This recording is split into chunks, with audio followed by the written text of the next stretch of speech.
I saw a young person who was begging to have their breasts put back on after having surgery. Oh my God.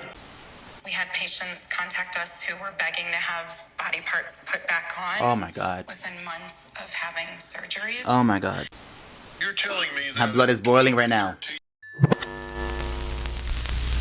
Hey guys, welcome back to my channel and back to another video. So today we're going to be reacting to a video by the Dr. Phil show. This is Dr. Phil Primetime, a new TV show that I believe premiered, I'm not even sure when, but I know recently. And I was just scrolling through my timeline and this popped up and I was like, let me react to it because it looks very interesting. The title is The Truth Behind Teen Transgender Clinic Exposed. Now, if you guys know anything about me and about my channel, I talk a lot about this issue and about my issue with the trans agenda when it comes to children. Now, if you're an adult and you want to transition and you want to live your life as the opposite gender or as a pencil, whatever it is, whatever your identity is, that's your business. You're an adult. Do you, be happy, enjoy life. But where I draw the line is when the ideology starts to infiltrate children and schools. And that's what we're seeing more and more and more nowadays, where children are now being targeted with this ideology, and we're seeing gender ideology being taught to children as young as 5 years old in kindergarten and even younger, and going all the way up to high school. That to me is indoctrination. That to me is a problem. That to me is speaking to a cultural shift that needs to be addressed. And unfortunately, the reason why we're seeing so many kids, young people who now identify as having gender dysphoria or being trans, is because they are indoctrinated with this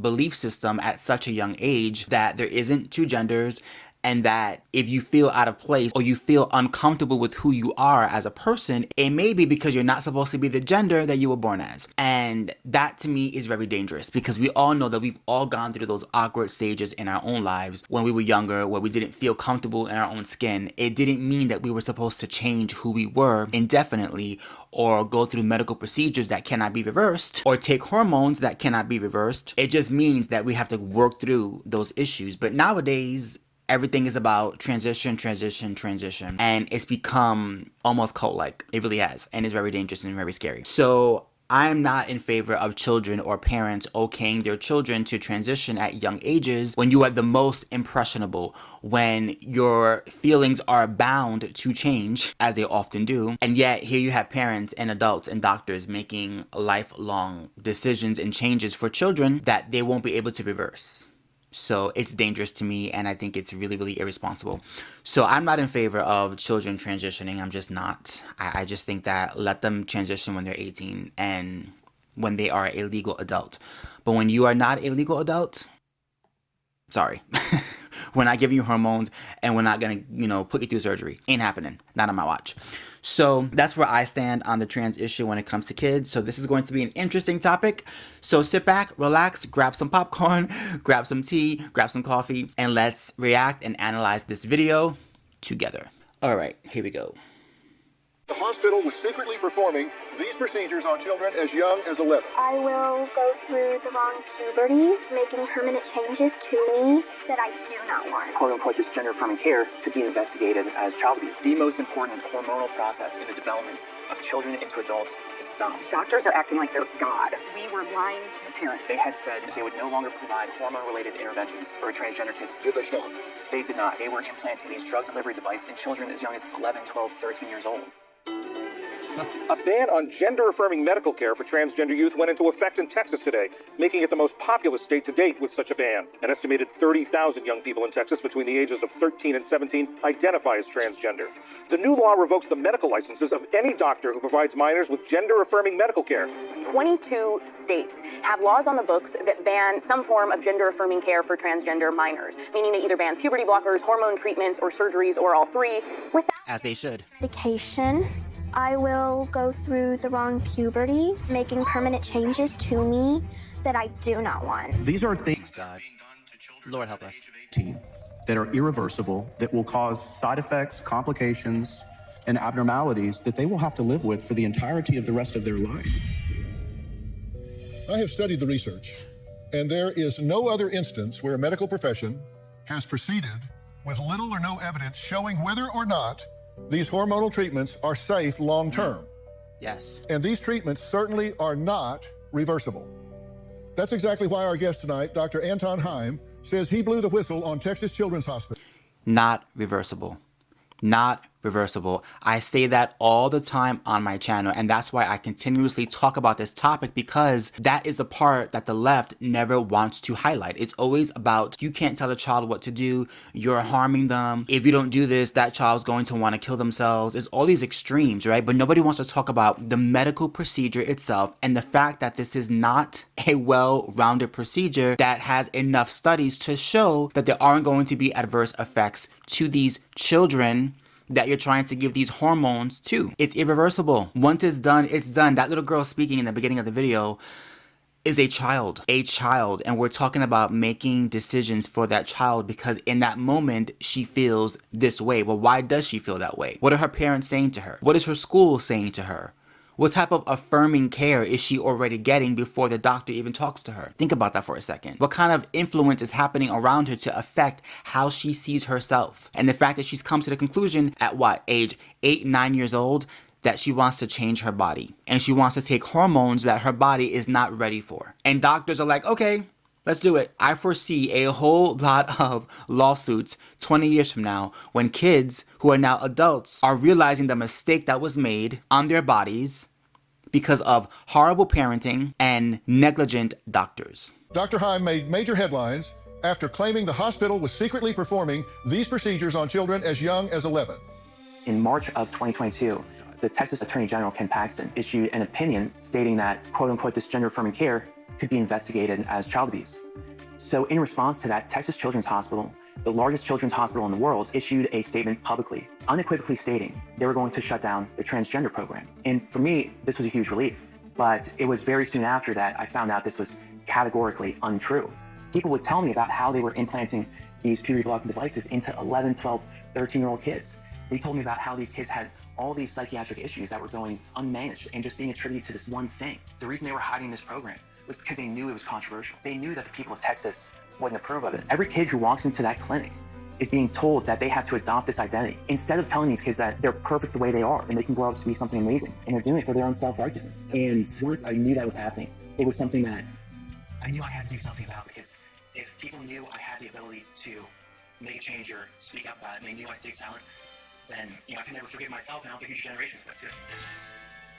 And also, these clinics make a boatload of money through gender affirming care. The medications, the counseling that goes into deciding that a child needs to get affirming care, and of course, the surgeries. There is so much money to be made, so it makes sense why a clinic on the surface will say, we're not going to do this, but yet still do these procedures, because they can still bill those procedures and make a boatload of money.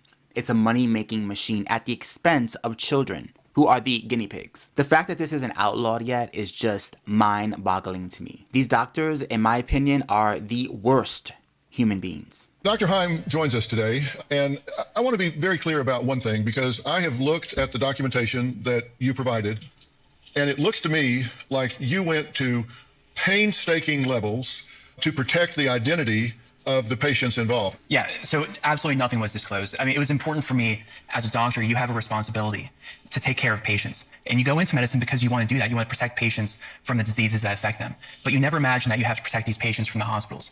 And when I knew that the hospital was lying to the public about this program, I have a responsibility to do something about it. I have a responsibility as a surgeon and then as a person. You spoke up because you said the hospital was lying to the public about what they were and were not doing, correct? Yes, sir.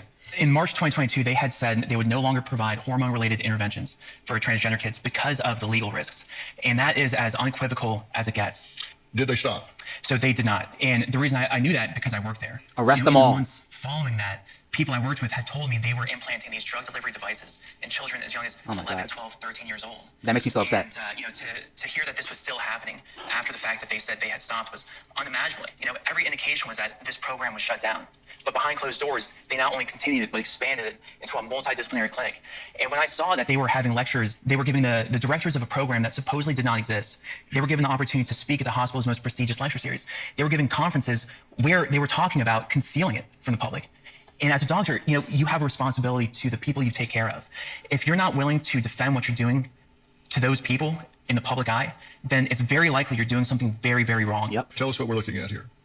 Yeah, so what you can see is that they were continuing these procedures after they said they had stopped. And what the drug delivery devices are is, small device, maybe about centimeter or 2 centimeters, not very big.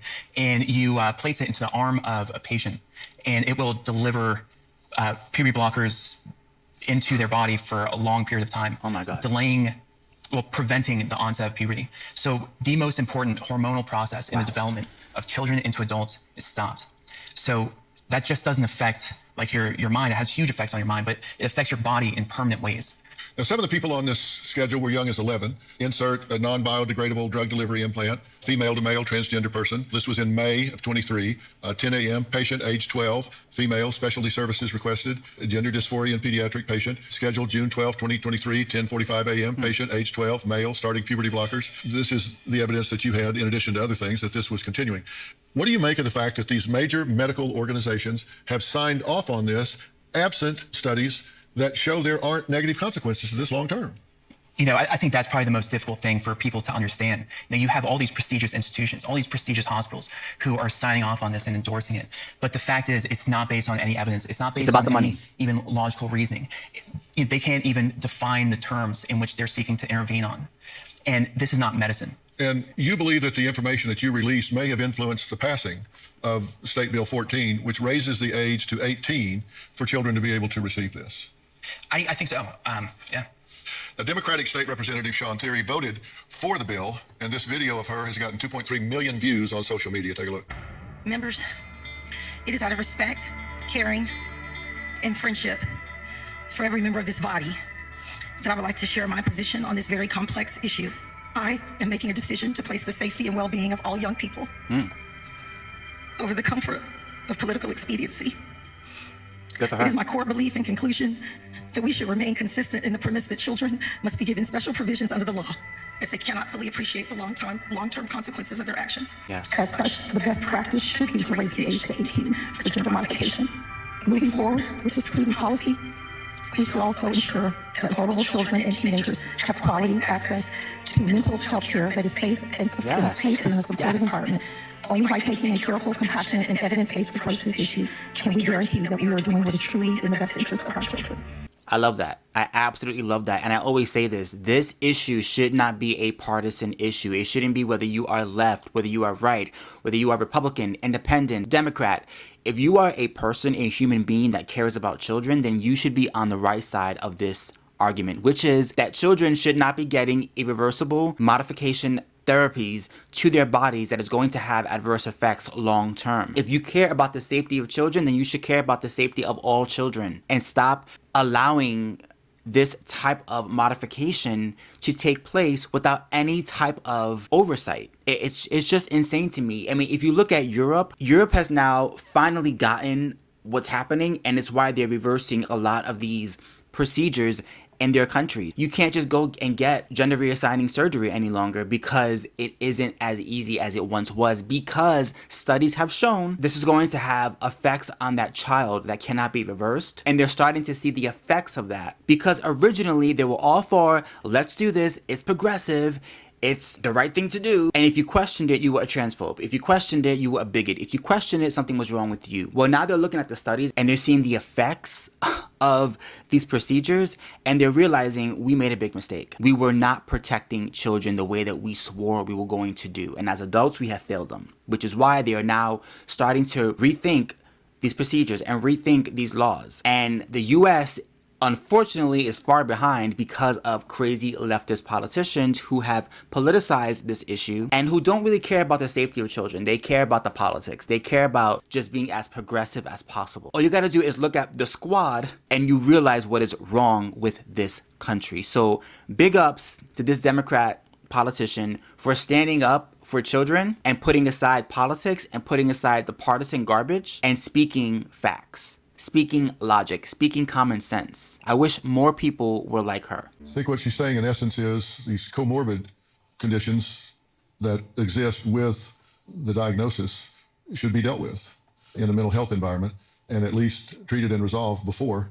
any kind of treatment that's considered gender affirming care be undertaken. And that's not happening. Pediatric Gender Center for 4.5 years, primarily responsible for patient intakes. The center followed this message that transition would solve everything, that it would solve the child's mental health problems. There were very few protocols or guidelines. One of the providers even said we were flying the plane as we built it. Doctors are acting like they're God when it Flying the plane as we built it. Children could identify themselves as transgender, see a therapist for one visit, see our endocrinologist for one visit, and end up with hormones that would impact and change their bodies for their lifetime. These were identities that were still shifting and changing, but the treatments were irreversible and permanent. I saw a young person who was begging to have their breasts put back on after having surgery. Oh my God. We were encouraged not to. That is heartbreaking. A lot of it, and definitely not to tell other families. I couldn't continue to be silent on it.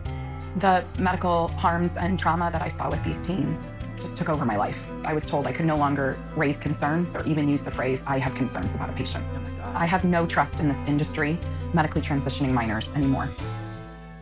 It almost makes me want to cry, honestly. Like, to hear that story about a young girl who had her breasts removed for gender affirming care and immediately regretted it. Immediately regretted it. And the doctors weren't allowed to say anything or even have a thought about it to other parents because God forbid, you warn parents about the possibilities of what can happen with these irreversible surgeries. God forbid. Because you know what happens if you do that? The parents cancel the surgeries and the doctors and the facilities and the providers make no money. That is what this is about. This is why they don't want to deal with the other issues that are underlining trans issues like mental health. Because if you deal with that and a child comes to the conclusion that perhaps I don't have dysphoria, perhaps I just have a underlying issue that is affecting the way that I see myself. And if I can fix that and I can deal with that, then I don't have to have gender affirming care surgery. See, what happens when that occurs is doctors make no money. So they want that to be shut down immediately. They don't want actual stories of horror with these kids regretting what they did surgically to go mainstream because then they lose their business. A big chunk of that money, a big chunk of their funds comes from gender affirming care surgeries and therapies. These doctors, they need to be in prison. What they're doing to these kids is like watching Frankenstein just have fun at the expense of humans' bodies. That's what's happening right now. It's a cult. This is why I call it a cult, and I will continue to call it a cult. I don't care how many times I get canceled on Instagram, on TikTok, by hair care providers who used to rock with me, who used to pay me money to support their products. Now they won't even talk to me because I speak about issues like this. Yeah, Curl Smith, I'm talking to you. And I will continue to talk about these issues. I don't care if I get canceled, because you know what? I care more about the children that this is affecting than progressive issues and politics. I gotta calm down because I'm getting really upset and I'm feeling my blood boiling right now and I'm just upset. Let's keep watching. Well, Jamie, thank you for being here. Thank you for having me. You describe yourself as a queer woman married to a transgender man. Yes. And you're a member of the LGBTQ community. And you went there to do something good, something positive at this clinic in St. Louis. What changed your mind? A number of things. We started to see patients who were experiencing very significant medical harms, being rushed to the emergency room with lacerations requiring stitches. We had patients contact us who were begging to have body parts put back on within months of having surgeries. Oh my God. And the thing that kept happening is every time I would raise concerns and ask about the protocols and ask about the guidelines, this is just how the industry works. If a child says they're trans, there's no questioning it. We just say, yep, you're trans. What would you like? You're telling me my blood is boiling right now. A 10-year-old who can't decide which pajamas to wear can come in and say, I've decided that I want to transition. And with no more than a couple of hours or 2 visits, not even a couple of hours, 2 visits, they say, okay, start taking this, start doing this, which alters their biochemistry in a way that you can't come back from. Can't. Correct. And you say you saw dramatic increases in teenage girls that had no previous history of gender distress. I knew it. And they suddenly declared themselves transgender and demanded immediate testosterone blockers. Yeah, when I started, so I was there for 4.5 years. When I started, I maybe would have 5 to 10 new incoming patients a month. Oh my God. By the time I left, it was close to 50 Jesus. Every single month. And my background is in clinical research, and so I started looking at the data. I wanted to know what the numbers told me. And towards the end of my tenure, 73% of the new patients coming to us Female. were girls Yep, I knew it. who were in their teen years. So in that really vulnerable age of like 13 to 16, where they are just exposed to so many social pressures, and they're so empathetic to what's going on around them too, that they really pick up on what's going on in their peer group. We had clusters where it would be a handful of one whole high school classroom would come in all trans identified. Historically, this typically would be males. Yeah. And you Okay, before we even go on, that is such an important part of this story, and I've always talked about this again on my channel, is that we're seeing an influx of young female girls who are identifying as trans because they want to be anything but who they are. Now think about what you were like when you were a female, right? We know that men and women are different, that girls and boys develop differently, mentally, emotionally. We know that girls tend to be more emotional. We know that girls tend to be victims of certain types of abuses that boys don't go through, just on average. Think about the emotional horror that so many young girls go through in their lives, right? Or just normal stuff that females go through that they don't know how to navigate all the time. That awkward stage of not wanting to be female, that awkward stage of hating the world around you, that awkward stage of hating your body, of having body dysmorphia, of having to deal with a society that, you know, can sometimes feel as though the world is against females and it's more male driven. And then tell a little girl that you could change all of that if you want to. All you have to do is change your gender, and suddenly you can change the way that you feel. You can suddenly be at the head of the class. You can be at the head of the line. You don't have to deal with the pressures of being a female. All of the emotional stuff gets thrown away and put to the wayside, and it becomes a very simplistic approach of all I gotta do is this. All I gotta do is remove my breast. All I gotta do is take hormones. All I gotta do is socially transition and become anything but a female. And rather than dealing with the mental and emotional issues within that type of mentality, we've come to this place in our society where that no longer is enough, where that becomes problematic, and suddenly just affirming becomes the end all be all. If you look at the studies and you see how many young girls are being affected by this movement, and you're not moved by that, something is wrong with you. Something is wrong with you. Let's keep watching. would have a female how often? Oh, very rare. And also the ages were different. So it would usually be younger boys who seemed very feminine or had feminine traits to their family, and their families would seek care, trying to understand what was going on for their young male child. This was never something that would start in adolescence. And these girls were also learning on TikTok, Instagram. They would come in and they would almost have the exact same storyline too. Yep. Like they learned what to say from a video to explain, oh no, really, I've felt this way from early childhood, but a lot of their parents couldn't remember anything like that. And part of what's going on right now is that if you question this at all, you are immediately called transphobic, you're immediately called homophobic, you're immediately considered a bigot, and it's just not scientific reality. I've said that so many times on my channel. I can't tell you how many times I get called a bigot and a transphobe almost religiously in my comments. It's just like I could be doing a video that has nothing to do with trans issues and somebody would just be like, you're a transphobe. It's like, okay. If I'm a transphobe because I care about children and I want responsibility when it comes to ensuring the health and safety of children and young girls, call me a transphobe all day long. We have to continuously talk about this. We have to continuously make sure that everybody knows that this is not okay. This is not normal. This is child abuse and it needs to stop. And like she said, you speak out about this, you get canceled. I can't even talk about this topic on TikTok because if I do and I'm on the wrong side of things as far as the opinion, my videos get taken down, I get flagged, and I get warnings. And I also get shadow banned. It's happened numerous times on that app. So I don't even talk about this issue on TikTok any longer because it's just worthless. It's just no point. I can't. They won't let me. Thankfully, here on YouTube, there's more freedom to talk about this issue in detail, and I'm very thankful for that because if we continue to censor people from speaking truth, we are a part of the problem. Let me know in the comments down below what you think of this video. Do you see it the way that I see it, that this is a cult? Let me know if you agree with me. If you don't, I also want to know your opinions, and I want to know why you think this isn't an issue, even though it clearly is an issue. But let me know why you think it's not an issue if you do feel that way. If you enjoy my content, please do not forget to like, comment, and subscribe. Don't forget to hit the notification bell so you know when I post a brand new video. I'm also available on all social media platforms under CurlyBoyChuck. Search for me, find me, connect with me. Let's grow together. Until next time, peace.